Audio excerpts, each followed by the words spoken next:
My name is Mirko Bernabei. I'm the Technical Director of SCM Frigo. We are here today in Sydney at the Atmosphere Conference. And I would like to update you about the condensing unit, CO2 condensing unit we are developing in Europe.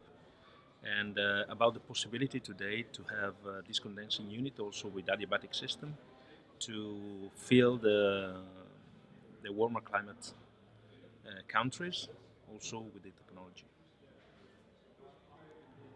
Hi, my name's Jason Pearce. I'm the Engineering Manager for Beijer Ref Australia, and we are looking to bring in the product, the SCM CUBO2 Smart product with adiabatic by Q3 2017. We're looking at doing trials with convenience stores and liquor stores in the market, with some supermarkets, hopefully by the end of the year.